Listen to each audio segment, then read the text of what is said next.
Hello, welcome to the 56th Special Moves podcast. My name is Mike Williams. These guys are Liam McKelvey and Jake Kulkowski. How's it going, boys? Hey, gamers. Yeah, it's not bad. Thank you. Doing all right. Yeah, doing all right, you know. Very good, very good. Doing all right. This is our weekly gaming podcast, talk about some video games. We've also got a bonus podcast for our patrons where we talk about not games. Yeah. You know, TV, films, stuff like Burgers that. sometimes. Burgers. All sorts of exciting stuff, basically. So we've got that for our patrons as well. We've got a couple of videos on the way this week, I think. Well, at least one anyway. We've just spent about 30 minutes talking about Death Stranding. Yeah. You might have heard of it. It's quite good, isn't it, boys? It's really good, More you know. than that, I think. It's actually very, very nice, yeah. I'm well into it. I'm properly really into liking it. I guess you will probably listening to this thinking, oh, they're definitely going to talk about Death Stranding on the podcast.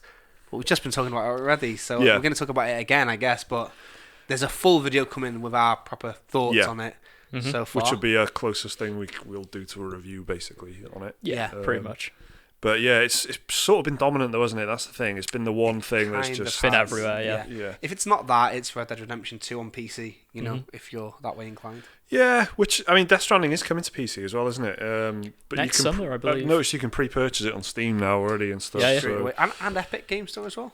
I don't know. I think so, yeah. It's on every major storefront apart from GOG. Yeah. Right. So it's interesting because it's a big exclusive for now, but it'll be there soon. Yeah. So like Red Dead Redemption, that's the thing that's been interesting now. That's why it's been in the news because the PC Master Race are only just catching on to this now. Mm-hmm. Yeah, it's all like mods and that with Red Dead Redemption, isn't it? It's like, oh, you can play naked and you can do all... Well, if you can play it at all, it's having a bit of a rough It launch. actually is, you know. It's not having a good launch, Red Dead 2 on the PC, and apparently you can't even play Ultra if you've got a 2080 Ti. it's like a lot of people have been saying it's future-proofed. So like, like next-gen hardware. Yeah. But people don't like it when they can only run the game at medium on their $1,500 graphics card. Even though that medium is probably fucking sensational, right? It probably looks amazing. Probably better than the console version. From 100%. what I know, Digital Foundry said high and ultra are like next-gen looking stuff. Yeah. Whereas medium is better than the PS4 and Xbox One, and low is about equivalent. Yeah. You're right. Okay, that seems about. When I heard that a 2080 Ti couldn't do it, I was like, Yeah. But yeah, so that'll in a couple of years. I guess they're planning to run a long game. It's a bit of a crisis situation. Yeah. If you remember that. As in the game Crisis. Yeah. Not it's a crisis situation. It's Red Alert. Well, check out some of the thumbnails and titles online. Like you'd fucking think so. No, it's a bit Crisis. The game famously ran like shit at launch in 2007 because it looked stunning. You know, they're talking about a remake of that, right? Yeah. Crisis 1? Yeah. Really? Yeah. I played that. Still holds up, you know. A couple of months ago. The graphics aren't a couple of years ago. The graphics look nice. Yeah, it's pretty good looking. I mean, I quite like the Crisis series, to be honest. I've not played 3, but I like 2. 3's good, you know. Quite a lot. That's go. one with the bow and arrow, of course, isn't it? When the every Age of game the bow had a bow and arrow. So it's some guy in like a cybernetic fucking muscle suit type thing, but he's got a bow and arrow and he's got a longbow. So bow and arrow, alien warriors from another planet come to get you. Yeah, you know what he really needs is like a hammer, just like some sort of big two-handed hammer, space hammer. Well, yeah, of course, yeah. I'm surprised we haven't seen more axes after God of War. You know. Do you know what? Like that's big, a good call. Powerful axes. Yeah, I reckon there's going to be a bit of that in the old Avengers game with Captain America's shield and there's Thor's hammer. Thor's hammer, yeah, of course. I can see that. You can see that sort of you know, that melee, super melee weapon type thing. The sort of get back to me now, please, hammer vibe. Yeah. You know that vibe that he's always saying that, isn't he? Thor. Get back he's always to me, saying that's the just catchphrase. Get back to me now, please, Mjolnir or whatever. So yeah, I don't know. Melee weapons are kind of falling by the wayside. If Death Stranding on its way, all weapons would be gone, mate. Apart from the boulder gun. Yeah, just a load of boxes. Everything would be non-lethal only. Yeah. Which is sort of like probably the natural conclusion for where Metal Gear Solid was going, really, wasn't it? Like, are you sure you want to be killing these people? You can, shoot them with a dart if you want. From 2 onwards, from 2 to 4, it was like, go non-lethal. It's better.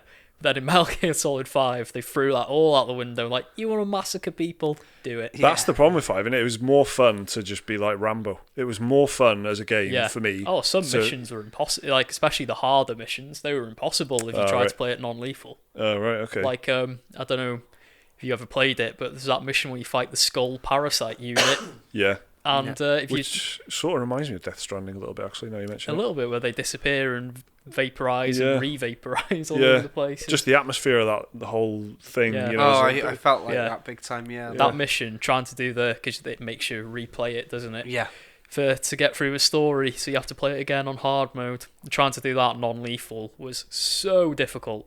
It got to the point where I just got the most powerful sniper rifle in the game and just used it. And I could like one-shot them in the hard mode. I mean, I just did that instead. I guess I've got a lot less willpower than you then, because I think I was pretty sure I was grenade launchering a lot of people. I always quite early on. To be honest, I try and play non-lethal in Metal Gear as much as I can. Like, so do I really. If I can get through the game without killing anyone, perfect. You could land on a Black Hawk helicopter with a Gatling gun on it, jump out, David Bowie playing, shoot some grenades around, pick up whoever you needed to pick up or whatever, and then get out of there. And it was like that was really fun. I thought it was like it felt like I don't know, it's like an 80s. A far cry from the stealthing around Alaska.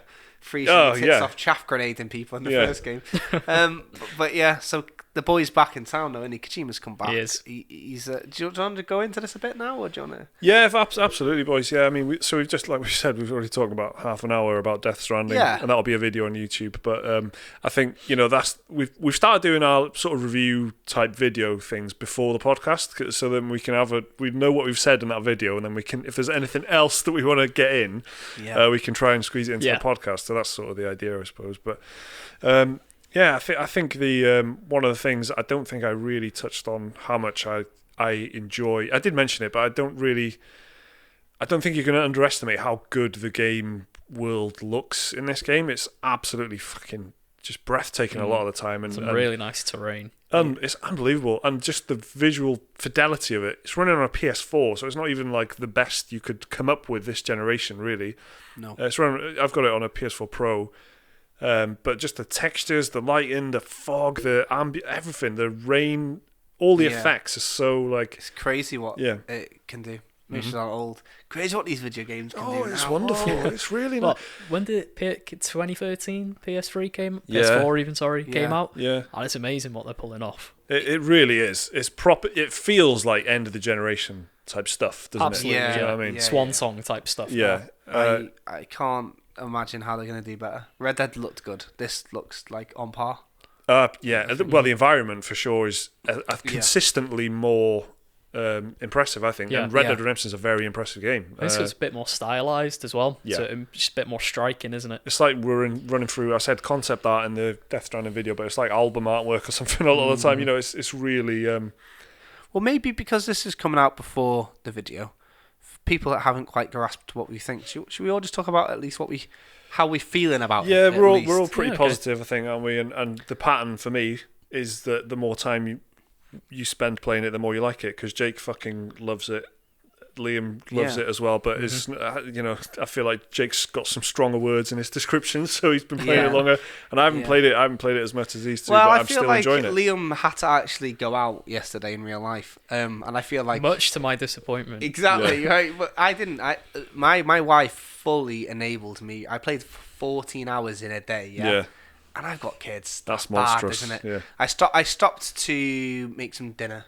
And otherwise, she looked after everything. She bought 147 Kit Kat Chunkies because of the fantastic work from everybody who follows. If you're an audio listener, by the way, we do have Twitter. Yeah, it's pretty much the main means of communicating. And it was Mike's birthday the day that Death Stranding came out, so I tweeted just to say that I'd get him a Kit Kat Chunky, which he likes, for every like that it gets, and we got 147. Yeah. Right. So if you're actually watching it now, you can see this sort of this is a full-on canvas bag of look. We're not playing. This isn't like a prop bag. This is 147 in a bag. I'm just going to do this just so they can get a little effect for the audio. Right? Shouts out the ASMR. There's a bit of Kit Kat Chunky noise there for you. Yeah. So there's a giant sack of Kit Kat Chunkies. So meanwhile, right, while I was sort of cradling a pretend baby in a jar, as Norman read this, My wife was going out, getting 147 Kit Kat Chunkies, probably getting looked at like a knobhead from all the cashiers.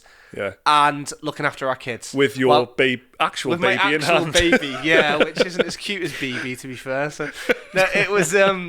I wouldn't have played it as much if I didn't like it as much as I do. But I wasn't expecting to like it this much. Yeah.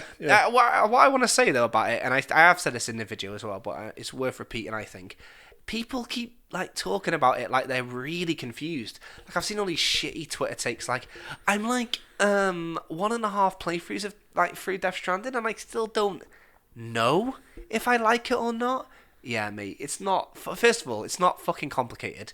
It's Hideo Kojima doing what he normally does, where it's literally a man talking at you, telling you the story over and over again for hours. Yeah. It's dead easy to figure out what's going on. It's not confusing. The concepts are a bit weird. Liam said in the video, it's technobabble, and he's right. Corellium, BTs, what's all this bollocks? But when you figure out it's like magic rain and sad ghosts, it all starts making more sense. The story isn't exactly like complicated, but it runs the show. The whole game is about the story. Like, there is walking and it is like LOL FedEx Simulator. But I don't want to say anything after like chapter 3, but I'm like halfway through the game now, and the places it goes and like the stuff goes, it's so like you can't not know whether you like it or not. Yeah. It's like, I don't know, playing through Red Dead Redemption and not understanding how you feel. To me, a lot of the time, that kind of take is like unsure what the critical consensus and the players' consensus is going to be, so they're just sort of playing it safe and just like exactly. I don't know if I want to say I like it because everyone's going to not because it's the case actually with especially journalists on the internet. Like IGN still can't live down the fact that one of their people gave Pokemon Sapphire or whatever a pretty bad Alpha review. Sapphire. Yeah, because it had too much water in it. Liam's crystal clear on the facts on that one. Absolutely. So, like, yeah. So it's famous for it. 7.8 too much water. Yeah, a game set in Ireland had too much water. So, like, you know, I do realise that they're under a microscope. Like for example, like the guy who gave this, he gave it a fucking slapped arse. Survivor. He gave it a 3.5 out of 10. Mm-hmm. And rather than be like, haha, this guy's on crack, you know, what's wrong with him? Everyone's instead been going through the archives, found his reviews of Mass Effect Andromeda, and they're saying this fucking nutcase has given Mass Effect Andromeda a 9, and he's given Death Stranding, a game which they haven't played, a 3. Is he crazy? So I do understand that they're playing it safe because a lot of the shit is like, it will be held against them forever. Yeah. Do you know what I mean? Yeah. It's like, but at the same time, it's like, just be brave, mate. Just talk about how you feel. The game to me it's a slammer. Like I don't have to think about it. But how are you feeling about it? What I want to know of you boys, right, is one thing I haven't really got clear at all is how were you into it straight away, or did it take you some time to get into it? All right. Well, Liam, do you want to go first so I can see how right I am? So I think there was a bit of a settling in period for me where Agreed. It wasn't like I was not bored though. I was immediately going like, where's this going? I like where this is going. I can't wait to see what more's going. And then about maybe, I guess, 5 hours in, about that mark, I was like, I knew definitively I like this game. I really like this game. Okay. I'm into it. And I want to play more. It sounds to me like, in that case, that's very similar to where I was coming from. For the first sort of hour or two, I was thinking, I really understood going, I'm not usually that forgiving with giving things a chance, right? Yeah. But I knew for sure that I would have to give this a chance no matter what. So for the first couple of hours, I had no opinion really, other than this looks expensive. I'm going, this is, it's really nice environments and stuff, and I was being very forgiving with things that would normally annoy me. Yeah. The more I'm playing it, the more I'm really starting to think, Christ, I'm enjoying this. Well, luckily I had Jake to tell me, literally, get comfy, make yourself a cuppa. Yeah. And just sit back for like the first hour or two because there's a lot of exposition. Let the lower body paralysis commence. And that's exactly what I did. Cut that blood supply off. I made a nice cup of coffee. Nice. And I sat there. I like put on a nice snug hoodie, and I was ready to go. You can't just, you've got home at 5 o'clock. You've got to make yourself some dinner in an hour. Yeah. You've got a cheeky hour. Let's put on a bit of Death Stranding and give it a whirl. It's not the type of game to play like that. No. The closest thing to it, and it's great that it's happened. So, the PC version of Red Dead's come out so close, because it is similar in a lot of ways. Oh yeah, it has got a long prologue. I mean, arguably the fucking prologue for Red Dead Redemption 2 was kind of like front loading the game a little bit. I thought that was that's the key difference. They're very similar in terms of, that's what I said to you boys in the WhatsApp on it. Like, I just feel like it's very similar to Red Dead in how it doesn't sort of respect. Yeah. Not respecting my time. Maybe that's I can't remember what exactly I said. It wasn't that. It was more like it won't allow me to just have other things going on, it demands all your attention. Exactly. Yeah. How dare you have kids, right? You know what I mean? So with but the key difference I think in the intro is, I think Red Dead Redemption 2, you're right, front loads it, and it grabbed me immediately. Red Dead Redemption 2, I loved the setup. I loved the way it was showing me mechanics for the first few hours and that. Which weirdly, most people don't like the opening chapters of Red Dead 2. Well, they're all wrong. I mean, Red Dead Redemption 2 is it because you are literally forced to play it before it opens up, I guess? Yeah, I think so. So it's like it's a bit linear at the beginning. Yeah. But to me, like, that was clearly like a bit of a microcosm of the whole game. Mm-hmm. Yeah. You're supposed to ignore the world, focus on what's in front of you, but you've got a bit of everything in Do that. what you're told, and you'll soon get to what you're hoping for. Like. Yeah, and a lot of people probably were just rushing through that, skipping through. They don't want to know the characters. They just I want think to go someone's around. actually made a mod for the PC version to skip the opening chapter. My God. Stupid. It's just so they can literally jump in and play as a cowboy, right? But yeah, so they can just like free roam around the world. This felt like this decision that the Red Dead developers made was like, I feel like a retrospective look at the game when they finished it, and they've gone, actually, it starts off very slow and low stakes. So let's give it something to give it a bit of oomph. Whereas I feel with Death Stranding, he doesn't give a shit. Like, it starts at 0, and the game is ramping up all the way to 100. It literally, it's like fucking a big sheer cliff face in it, like in this little game about climbing. Yeah, get it, guys? It is literally the first thing. Couple of things the game wants you to do is just walk forwards, and as soon as you get to understand how that's sort of working with keeping balance, and it sounds like that means that a very complicated thing, like you have to keep your character balanced and stuff. It's fucking not really. This is it, right? This is one thing I've got to say, that I all the reviews I've seen about this, talking about this, like, it's not just delivering, because there's a lot of, no mate, you hold L2 and R2, you don't fall over. Right, I'm glad you said that. I was going to say, shall we actually just tell them, if you're unaware, if you're in any doubt in Death Stranding at any point, hold L2 and R2. Hold up. It's basically, the guy puts his hands on his like little straps, boom, he's just balanced. And go everywhere like that. Yeah, you've got loads of cargo. Pause the game, click on cargo, press triangle.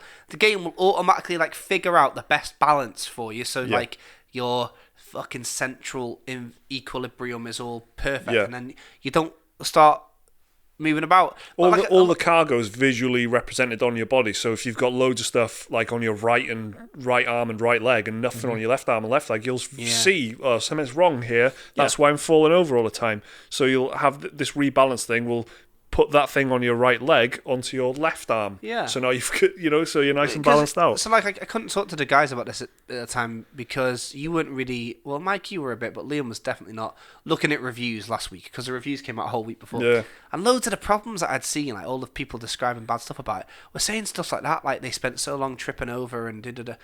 And it's like, they must have just not read it, because it's so, like, I don't know, like, everyone's getting an S rank every time they finish every single mission. Yeah. It's incredibly hard to fuck up. But this whole walking thing, the game being about walking is, mate, the first couple of hours are about walking, but wait till you just get a bit more into it. If you've only played like the first 2 chapters, maybe the first 3 chapters, there's a reason that Hideo Kojima has told everybody, including all the reviews that you would have already seen, only show the first 3 chapters out of 14 chapters. Yeah. There is a reason. And I don't mind telling you, it's because it gets a bit different, mate. It gets a bit, woof. And it's good, It's good. But I can see how it's not for everybody. I don't think it's, like, divisive because it's high art and people don't know what to make of it, which is visually, what the reviews were like saying. I think it is. The way the reviews were talking about it was like it was David Lynch. Yeah. Was like it was Eraserhead. And people were like, it's just a bit too deep, and I have to put the piece together. This isn't that. It's not people who don't enjoy it. It's not because they don't understand it. I don't think. I think it's pretty obvious to understand what it is. I just think it's like they get bored by the low stakes walking around a lot, and then don't want to be talked at for hours by Guillermo del Toro. Yeah, and it's that's the I think there's two approaches with games, isn't there? With like trying to make them trying to do storytelling in games. You either use like cinematic tools, so you have cutscenes, or you do something like like Brothers, the indie game, or Obra Dinn or something, where you're just really using the mechanics of the game to actually be the storytelling. Like Kojima is like 100% in the cutscene camp, but then there's loads of little things in there which are just interesting little details and stuff that only a game can really let you experience, and that does the journey thing is a big part of the, like Jake is saying, especially in the opening 2 chapters. There's a lot of trudging around and stuff, but then when you get to where when you're overcoming obstacles and stuff, like literal obstacles in the landscape and things, and you're getting to the destination, and then the person in that destination, it's a cutscene, but they're telling you about, like, thank God that you brought all this shit, because we're really desperate for all this, and later on you can check your emails, and that person's emailed you to say the supplies that you brought made a massive difference. And there's just they're quite gamey things of video gamey ways of giving you story exposition, and it's a good mix of like that really cutscene heavy storytelling, but also the mechanics of falling down a cliff, or it can be really heartbreaking when it happens, and so I think visually I think for me so far is the most striking and enjoyable thing about it, because it just looks, despite the fact that it uses a lot of different elements from different things, different ideas from different places, it's definitely got its own, like, what you're looking at, which game you're looking at straight away. I think the visuals in the game are fucking unbelievable. Yeah, man, this is very, very nice. Like, God of War had some very nice graphics, but it goes beyond graphics as well. It's like the design, just the design. Yeah, no, I know what you mean. It's the very art well direction. Very good. Yeah, no, it's instantly memorable. Yeah, absolutely. Like, if someone cosplayed as like a very cheap version, like they wore a bin bag, and they fashioned a hood out of another bin bag, and then they got a pickle jar and put a little toy baby in there. Bang. Boom. You'd know. And they got an umbrella and ripped everything off it apart from the wires. You'd know that they were supposed to be Sam Porter Bridges from Death Stranding. Like, a kid could sketch it and you'd know. And to me, that is always like the sign of something being iconic, and like that's it, isn't it? The outline, isn't it? And that's exactly, and that's the thing that I think as art directors or anyone who works in any like ideas based job that's to do with visual stuff, that's what people are begging for, to stand out, to be different, and it does stand out. But I don't think it's standing out for like, it's not trying to be different for the sake of it. Maybe some of it is, but like, I don't know. It seems to carry the story over well. I think it really is something very, very special. And I tried to play as much as I could. I didn't want to be giving you this impression like on chapter 2 or 3, or like, if I'm going to be so full of this shit, how I'm talking, I wanted to at least be like, good halfway through it. And in 2 days I did it because I fucking love it. Because you've been enjoying it, yeah. Yeah. Yeah, very cool. What do you think about the like the character names and stuff, and how they're basically labeled in the game? Yeah. Here's your name, here's your job, this is what organisation you belong to. Yeah. I know what you mean. I quite like it. Yeah. Again, it reminds me of like an Kojima. 80s, like a John Carpenter movie or something like that. Yeah. And like it can get away. This is something I say in the video as well, kind of. But like, if you're on board with someone's ideology and death, how they think and what they're doing, you kind of take it and go, yeah, actually, why not? Like things that I can't, like Blade Runner, like the first Blade Runner. There's so much stuff in there that is just exists because it just because. Like, they don't explain it. They don't say, oh, it's actually because of this. It's just, okay, that's what it is. And it becomes iconic in that way.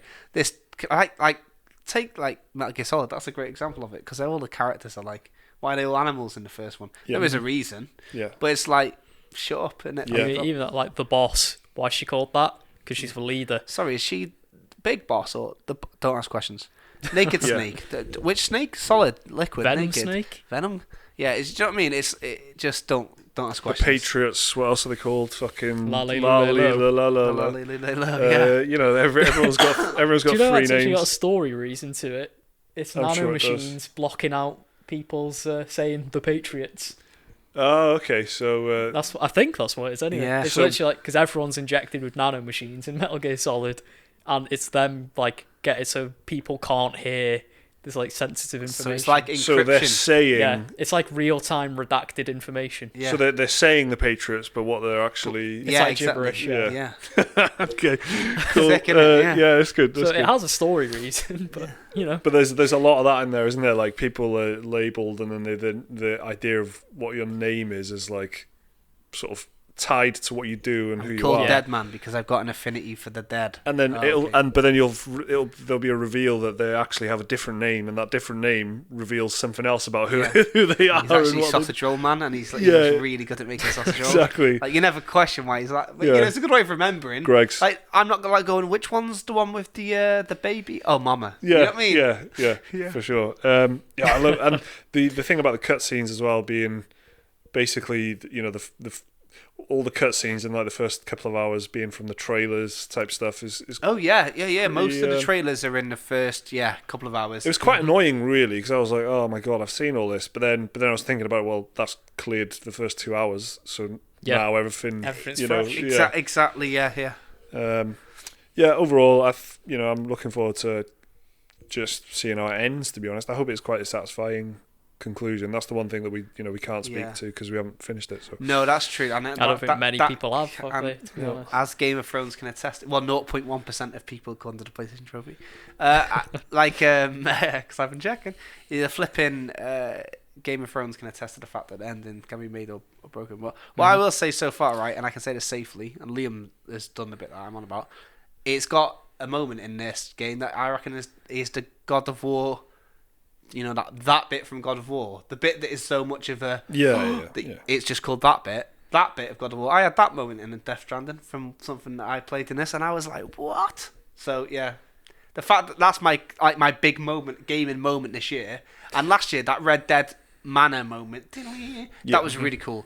This had one of those moments in there, so I've got to say, come on. Right, let's do an email. Yeah. That's Okay. 1 hour of Death Stranding content that you've had off us. So if you're not into it, I'm Kojima so would be sorry. proud. Yeah. So let's do an email. If you want to send us an email, it's dearspecialmoves@gmail.com. That's dearspecialmoves@gmail.com. So this is a story sent in by Kevin, who's a big fan and a patron since the old PGG days. He says he's from Münster in Germany. That's not Munster in Ireland. Münster, spelled exactly the same but with a little umlaut. Nice one, Kevin. And he's a food chemist. Now this story Hang on. That's cool. Hang on. That sounds cool. Yeah. He's a what? A food chemist. Don't worry about it. He's a food chemist. So this is quite a personal story, right? But it's like A food chemist? yes, What's one of them? I'm sure he'll Right, email go to on. explain. Yeah. Right, Kev, let us know what a food chemist is, please, mate. Otherwise, Jake's gonna be upset. Do you have a PhD? Right, anyway, go on. This, if you're a bit squeamish and stuff, and you're not into a bit of pain, Oh God, this has got a warning. don't listen to the next sort of minute. Okay, skip forward, Howard. I won't Okay, interrupt so we can get it. all right. I just wanted to tell you a little story about how you guys actually saved me from going crazy. Just like Mike, I went for a vacation in Croatia earlier this year with my girlfriend. We went on a hiking and climbing trip to the national park Paklenica, where we got lost multiple times. I probably said Paklen. Is it Pak? That would be Paklenica, wouldn't it? You're on the clock. Right.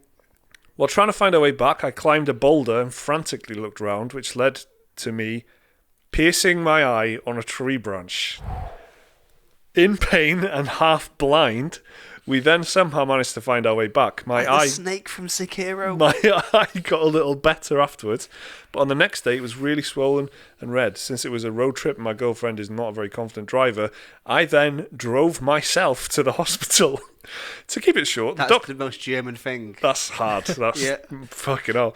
To keep it short, the doctor said I badly injured my cornea, so I spent the next few days completely blind in hellish agony in some apartment in Split, which is a city in Croatia, with my girlfriend feeding me pizza every now and then. But to get to the point, since I was blind and couldn't move that much, I spent nearly 3 days just listening to the different podcast episodes. I already knew them all as I watched the podcast when I have breakfast or for lunch, but still it felt really comforting and probably kept me from going crazy. Anyway, just wanted to leave a funny little story here. My eye is fine now, by the way, so I can continue watching the best Special Moves podcast episodes on YouTube. Cheers, guys. Keep up the good work and the quality content.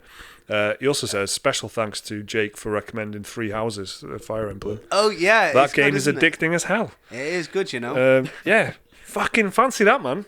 Like, that is better, first off. Yeah, that's a great email. Yeah. I don't know where to start. I thought Food Chemist was the peak. No. That's crazy. So, first of all, you're harder than that snake boss, Sekiro. Yeah. And it's cool.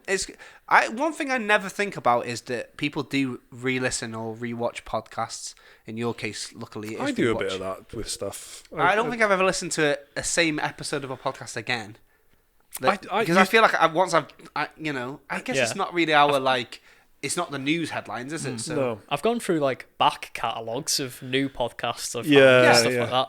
But yeah, I can't think of one I've like rewatched. you know, like I used to give a TV show a rewatch. Would you guys give a podcast? There's some YouTube videos I have rewatched that I've enjoyed. Yeah, same. But I guess that's because it's shorter, right? Or Yeah. I know a lot of stuff you watch is like a bit longer, but Yeah. I don't know. A lot of background listening is for me with podcasts, and that's like driving to work and whatever. And I do like re-listen because I'm usually doing other stuff. So, you definitely miss like almost half of it sometimes because you're doing housework or whatever, and So I do re-listen to a couple of podcasts, not all the time, but I don't rule it out. And sometimes like I'll reach the end of it and I'm like, I can't remember a single thing that came up in that. Like I wasn't listening to it. Yeah. So I'll play it again. So I know where he's coming I have had from. it where I've been listening to a podcast at night and fallen asleep to it, and so I've started it again from the I wonder if beginning. anyone does that to us. Falls asleep listening to our voices. Yeah. Nice. With, like, Podcasts are eye quite chilling. injuries. Well, some people have their Headspace app.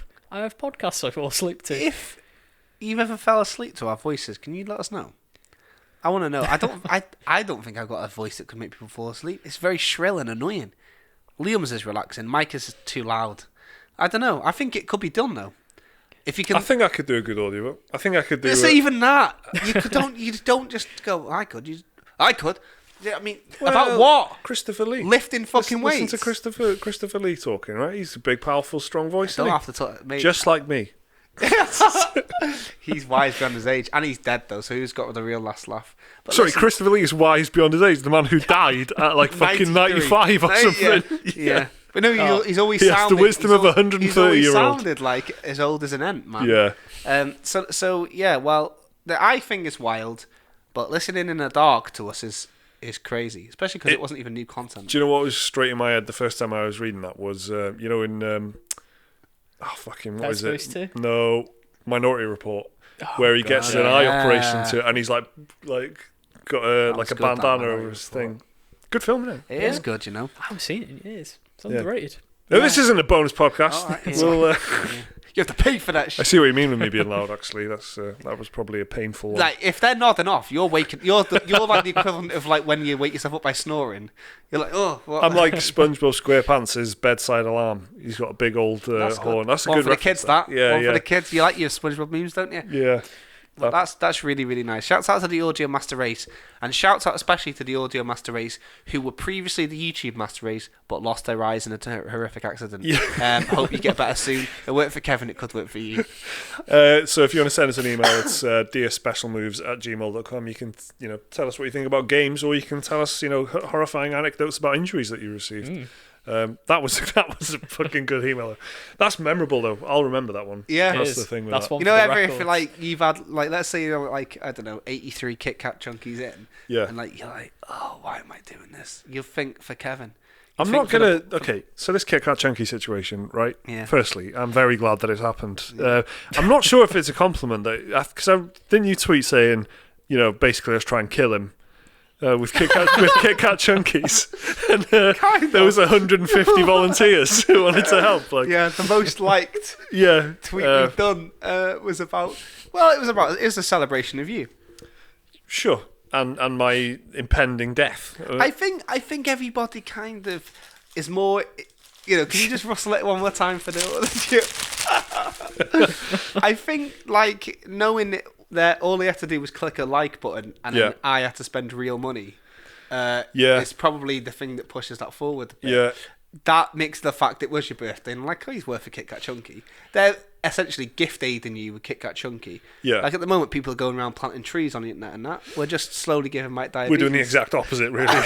Yeah. Well, about this that. Is like so anti-tree they all planting. came in like 4 multi-pack things, and I had to like take them out. Yeah. I consulted with Mike's wife first because they're going to go in his cupboard, and I didn't want to take the piss. But the amount of rubbish it left afterwards... I didn't want to take the piss. There's a sack of Kit Kat Chunkies on the fucking side of my sofa. I mean, it's very kind, but this is going to... We eat a lot of Kit Kat Chunkies anyway. That's like our fuel on a Sunday. Kind of is, apart from the bacon baps and that, innit? This is like the sweet thing that we have like every good bit of lore, this though. Yeah, it's a memorable moment. We're powered by Kit Kat Chunkies People every Sunday. who knew us before the Kit Kat Chunky incident and after. This is going to keep us supplied for a long time, but hopefully till next year's tweet. To be fair, you and Anshan, there's Kit Kat Chunky orange. There's Kit Kat Chunky regular size. There's Kit Kat Chunkies that are quite smaller. They're a bit smaller than the 20%. Let me tell you, right? Chocolate bars are shrinking. The Kit Kat Chunkies that go off in April, 40 grams, yeah? The ones that go off in November, 32 grams. How are they going to take 20% of that away without saying anything? It's a conspiracy. Price is the same. Yeah. Pricks. It's true. The chocolate bars are going. This is a common thing in the UK. Everyone's saying chocolate bars are not as big as they used to be. And people are saying that you're crazy. It's like 1984 out here. Yeah. But I've got tangible proof in this sack that they've changed. Excuse me. I've got tangible proof in this sack. Yeah. This is your burden now, Frodo. Right. So it's Death Stranding, that. Yeah. You've got to carry that cargo. There's no sacks really in Death Stranding, is there, that I've noticed. There's all boxes. No, yeah. There's a the bit of Timefall will get woven material. Right. Oh, I'm in it now, aren't I? I fell into the lore. Well, the box. I'm telling you, actually attachable to the many racks that Norman Reedus has on his body. It also looks quite cool, doesn't it? That's the key thing, isn't it? Yeah. That's the sci-fi delivery. Fill-up sacks are so out. Right. I think for the rest of this year now, there's not really a huge amount of stuff coming out, is there? There's a couple of big ones this week. Mm-hmm. I think, and correct me if I'm wrong, but it's more Christmas month is normally when a game that you've had your eye on happens to just go on sale. It is. That's how I got Neo, the first one, at like 2 years ago, because it was one of them. It was like it was like 16 quid or whatever. And I think it's that time, isn't it? Christmas is it's a time for giving. It's a time for presents. But it's also a time for games that you quite like, but not like the people price. Yeah. Going in a nice sale. I've got a couple of them. I think Modern Warfare is one that I'm which very unusually I'm still sort of into the idea of playing it. Which by now normally the Call of Duty cycle I wouldn't give a shit, but. Better time to get into it as well, because they just did a massive patch nerfing the shotguns. Oh, right. Okay. Fucking hell, that was aggravating playing that game. It's a weird one, though, because that's one of the only ones that isn't going to be put over Christmas. And that's right, yeah. Especially like if they're still tweaking stuff like you're saying, Liam. It's like, I can't imagine them to drop it over Christmas. It'll be dropped in like February, I reckon, but it's like... New Year sales. I don't know, maybe... I've got to be pretty hopeful, but, that new Star Wars game dropping in price would be good for me. Yeah. Switch. Well, you never know, because it's another Respawn game. I mean, I got Titanfall 2 like 2 weeks after it came out, whenever Titanfall 2 came out, and I got it for 20 quid. Like 2 weeks after it came out in the Black Friday sale. I had to physically drive. Battlefield 1 fucked it to death. That's why. That's true. Yeah, I had to physically drive to HMV in Llandudno to get it because they didn't have an online store doing it, but. It was worth it. I am interested to see what happens. But that's big games that are coming out are all out this month, right? Pretty much, yeah. And then December will be like the Christmas rush where you get them for gifts and stuff like that. Yeah. So we're talking. We'll talk more about it because, in fact, both of the big ones I think are out next week, aren't they? Yeah, they're out this Friday. Yeah. So, but before we touch on them, then, is there anything that you are looking forward to that you haven't played yet? This year, because I know Luigi's Mansion's one that you're I'm looking forward to that. I think what else? There's a couple indies I might pick up in Christmas sales. Indivisible was one, which is that like Valkyrie profile inspired RPG hand drawn art. That looks good. There was another one. I haven't played. Was it Children of Mortar? Yeah, I really enjoyed that's what I good. played of that, and I've not played it. I love that. That's one of my favourites all year. That. Yeah, you said some good things about it. Baba Is You, I'll pick up probably. I'll carry on playing Noita, and I don't know. I'll maybe go in and finish some stuff. Maybe try that Metro game, Exodus or whatever. But it's probably going to be a time for me to just play. Either replay of Souls. I fancy that. I'm replaying Neo 1 at the moment, but I think I might do Dark Souls 2 again. Yeah. Just because it's the one I forget about. Yeah. And the one everyone I forgets like the about. sound of that, yeah. I usually play a JRPG around December. Yeah, well, last year I bought Final Fantasy X and X-2, right? Thinking I was going to play it, and I didn't. What did you buy them on? What did I buy them on? Yeah. PS4. Right. And it was like, I think it was a tenner for them both, right? Yeah. So I bought it thinking, I'll get. And it was mostly because Sean likes Final Fantasy 8 and she's not played 10, and I was like, 10? You'd like that, probably. 10's like a good next one if you played 8. Yeah. 9's probably a little bit too close to 8. Like 10 is an Quite obvious. old school Final Fantasy 9. Yeah. Exactly, and if you've done 8 and you really love 8, 9 is just going to feel more the same, but this is like a step up, so we ended up playing That's upsetting. absolutely none of it. Yeah, it is true though, isn't it? It's not. It is. That hurts. It is, isn't it? If you played 7, 8 and 9 at the time, you've got all the time. You might as well have only played one of them. So No, if you play them all at the time, it's hard to come to terms with I'll the have truth. that one. Do you know what I mean? It's like telling people that Pokemon Red isn't the best one. It's like an insult if you've played Red at the first time. But it isn't the best one. It's Is it? actually Gold and Silver. That's what, It's what the I best. mean. That's what Liam reckons. See, and that's what I mean. I played Red, so I'm telling you, Pokemon Red is the best. And Gold, Silver, Crystal, they're like, man. nah, That's man. that's the OG. It's causing a massive argument online, like constantly. And between Jake and Liam, from the sounds no, of it. not between Jake and Well, Liam. if you think about Me and Liam don't Pokemon argue. Gold, Silver, Crystal has the entirety of Pokemon. I love in it. it. Jake says no, and Liam Cancer. says, "Well, if you think about it." Yeah, causing an argument. Because Jacob, after it's a you've- beat down. I'm not fighting back because Yeah. he's right. Like There's the whole another- of Red is in it. Yeah, the whole of the Kanto region Yeah. is like the post game in Gold, Silver, Crystal. Is it? So yeah, I guess. But I think for me, the comparison there as well is like Total War Warhammer 1.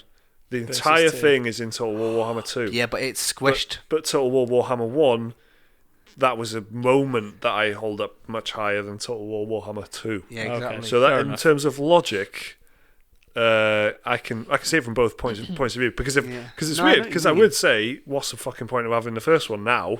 But because it's all in the second one. Yeah. Exactly.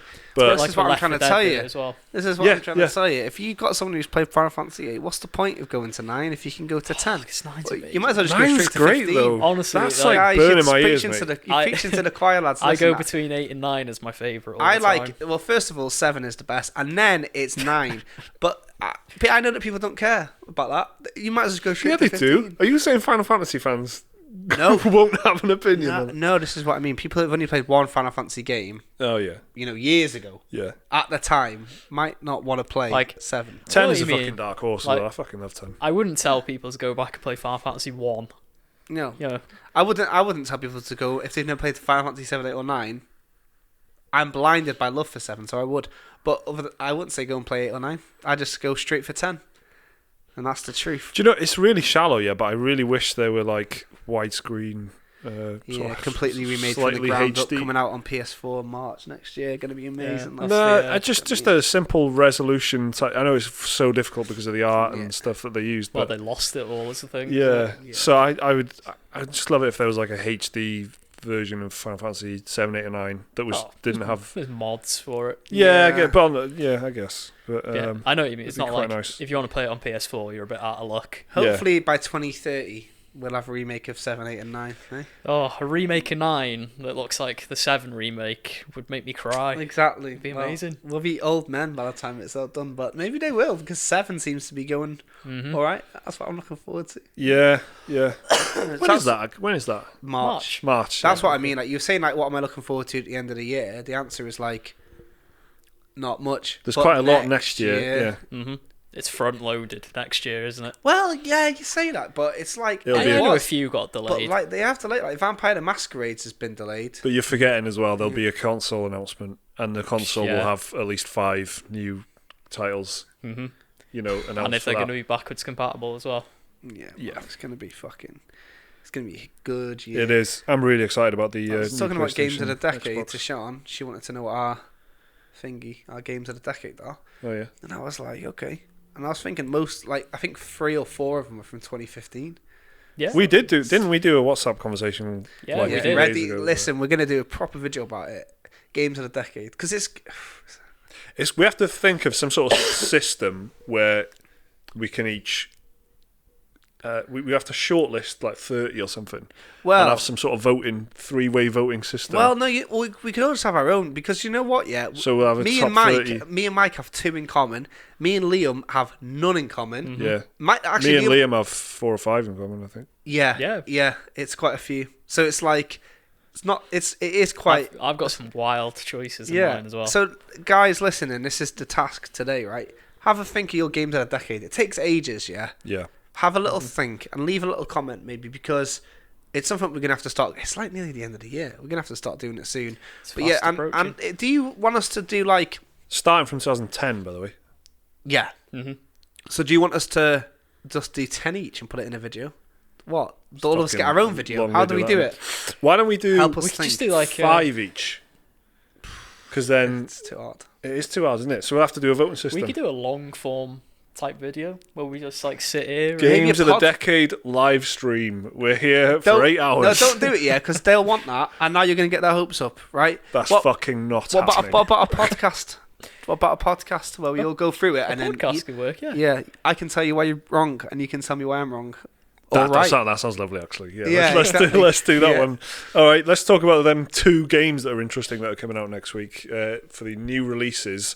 For it's November what's the date today? 10th. It's November The- 15th, isn't it? So yeah, the 10th today. So it's November the 11th to It'll the 15th next week. 15th will be the Friday, which is when the 2 big games are out. Yeah. So there's a cheeky little Age of Empires 2 Definitive Edition releasing on PC on the 14th. I saw an So that's the advert for this on Thursday. the Game Pass app. Yeah, I played it at Gamescom. It was Yeah. quite nice, yeah. It was nicer than the first Age of Empires. yeah, Because that did look really dated still. Just Yeah. yeah. Well, we played that at EGX, didn't we? Well, we the, did. That's what I mean. the And like, first definitive yeah, edition. right. So like, and I remember it just like making the jank HD just magnifies the jank. But widescreen instead. Yeah, exactly. But 2 just seemed to hold it a bit better. It looks better. It Yeah. looks more aesthetic. Magnify the Jank is definitely like a Spotify track. It would recommend Magnify the Jank to me in my Discover Weekly Yeah, fucking playlist.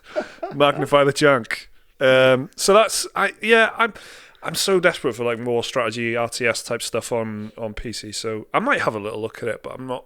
You know, I'm yet to be. I've played the fuck out of it.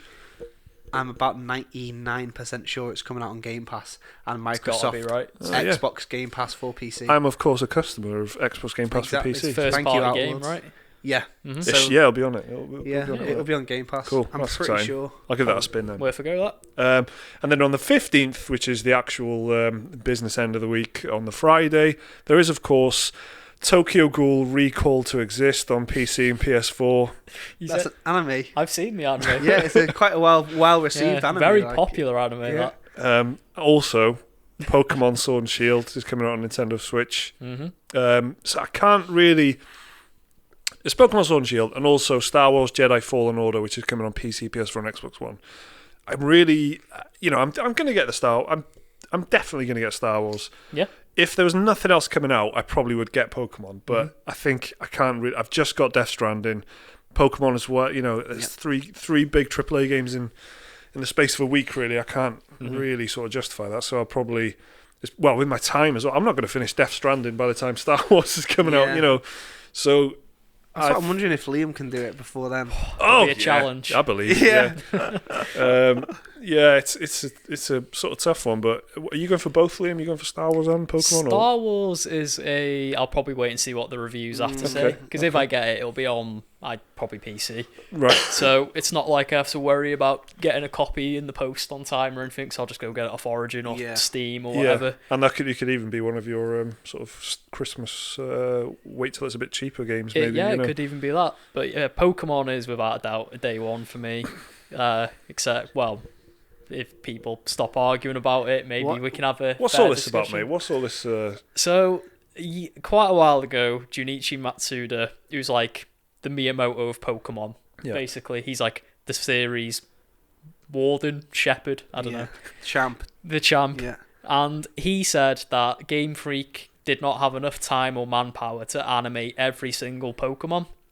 So they cut the like Pokedex, and nobody knew how much it was until recently, where people have been data mining the game because it's leaked some places. So he just said we're going to actually basically reduce the roster sort of thing. Yeah, so there wasn't going to be the full 750 or however many Pokemon there is now. You didn't know by how much it was going to be reduced. He didn't say how many were going to get cut. Okay. Until recently, where it was revealed there was about 400 cut. Yeah. So about half the Pokedex, which has been cut, and people are not happy about it because the series tagline is literally "Gotta catch 'em all." Yeah. And gotta catch 45% of them. Yeah. All of them that are available and animated before the deadline. Yeah. And so the Pokemon community has called it Dexit. Oh yeah, Dexit. Yeah, Dexit. And it's they put all that time that they spent making jokes into being happy. It'd be well. Do you know what I saw? Into calming down. The internet called Death Stranding Peace Walker. That's good. That is good. Yeah. Right. Anyway, Liam, sorry. Carry on. Well, Peace Walker, great Metal Gear game, by the way. Exactly. Yeah, that's the thing. So isn't it? Pokemon fans are not happy, or at least it's a very vocal group who aren't happy. Yeah. And they've swore to not buy the game, boycott it, as they do. Shit. And fuck off. That must be rough for Game Freak. But then then there was stories coming out that morale at Game Freak is low because of people tearing into them online and stuff. Yeah, that's the headlines that I saw. It's the first proper console Pokemon game because people don't count Let's Go because it was more of a spin-off type thing. I mean, I hate to say this out loud, but what's the wrath of some Pokemon fans going to be? Nothing. The kids that they made it for originally aren't going to be arsed, are they, if they lose forum dwellers? So I had a look at the leaked Pokedex, and it looks like there's a bunch of new Pokemon, brand new designs in it. Well, 400 got cut, meaning that there's 400 still in there. Yeah. Come on. Yeah, do you know what I mean? It's really a glass half full or empty situation, I suppose. If you're going to have... If that's the thing, if you're going to have a game on that scale, it's not as easy as it. If it was still the same sort of fucking Game Boy game where you could just do a sprite and then make it do a little jiggle and that, and add some text that makes it do different. Yeah. There was loads of other stuff as well. Once it came out that the entire Pokedex wouldn't be in it, there was people looking at screenshots of the graphics. There was this meme that went around of a tree, saying they can't even be bothered to animate the trees and stuff like that, and so people were just finding it's that classic thing where it's when it's cool to not like something, people were looking to find whatever angle they could to say, actually look at this, and then it's snowballed. And they went on the Pokemon company went on Twitter as well saying they're cancelling the launch event in Japan. Oh yeah, they did, didn't so they? It's it feels like everyone's just going into this Sword and Shield with an attitude ready to destroy it sort of thing. Yeah. Whereas I'm going in quite optimistic. But I know I'd probably it looks nice, man. It looks like I'd probably be told I'm wrong, but it's by a certain bunch of people, but it's I don't know, again. Imagine how excited this is going to make some kids feel. Yeah. Yeah. Do you know what I mean? I remember playing Pokemon when I was a kid and how excited I felt when I was exploring the world. The world's going to feel amazing for people. So it's one of those feelings, isn't it? It's a nice game. It's not some big political intrigue story that's too close to home, or they've taken a real life attack and changed the perpetrators of it for whatever Modern Warfare's done. It's it's a game, a family friendly game by Nintendo that is gonna still do amazingly. And I think it's a good time, but I'm not gonna get it. Do you know what I mean? Yeah, I mean I quite fancy it, but I'm not gonna be I don't think I'm going to be picking up for a little while. I mean, I'm Star Wars. I'm quietly pretty optimistic about. Respawn is a great studio. They made good games. They haven't really made the bad one, have they? No. Well, Apex Legends people might not like. Titanfall 2, Apex Legends. Yeah, in my eyes, all fucking amazing. Really? So they've got Medal of Honor VR one coming out as well. Oh yeah. Apex Legends is my most played game this year by a mile, and that's them. So it's I want to do it, but I know that you'll cover it off. Pokemon's just your thing. Star Wars is your thing. I might as well stick to fucking Norman Reedus, to be honest. Yeah, well, that's it, isn't it? I think it's gonna be the first time there's been a proper Star Wars game that isn't a Battlefront. Yeah. For years and years and years and years. So it's really exciting for that reason. It doesn't look like EA's done an awful lot with the Star Wars license. No. This almost shit ton of mobile games. But not enough. Lots of money makers, basically, isn't it? Yeah, this seems like just like what you imagine in your head when you say a game. It's almost I don't want to say it because there's been hundreds of people working on it, but it really does look like, well, let's just do anything, guys, and then they have done that, and they've done a Jedi game where they've just created a new character and it's sort of like Force Unleashed, but then a lot of the impressions are very promising in terms of how it's got these sort of, it's not a traditional third person action game. There's a little bit more to it. Like the Metroidvania type stuff that is chucked in there. I've been seeing Sekiro-like combat a lot as well. Yeah. Previews. I keep seeing this Metroidvania, Sekiro-like, and I'm thinking, hang on a minute. Yeah, that seems interesting. Trademark Respawn wall running, cool. I think the guy who's directing it is he did God of War 3. I think. Okay. Right, okay. So, it's got some pedigree behind it, not even counting Respawn. So I think it's going to be pretty good. And by that I mean, sort of low to mid-80s. And if it's that, that's stunning as far as I'm concerned. I'm really excited about it. There's not been that many games that have broke that review barrier this year, has there? No. You're right. Most games that have come, I think... Q-Jake? Q-Jake? Well, I think you'll find Disco Elysium did, guys.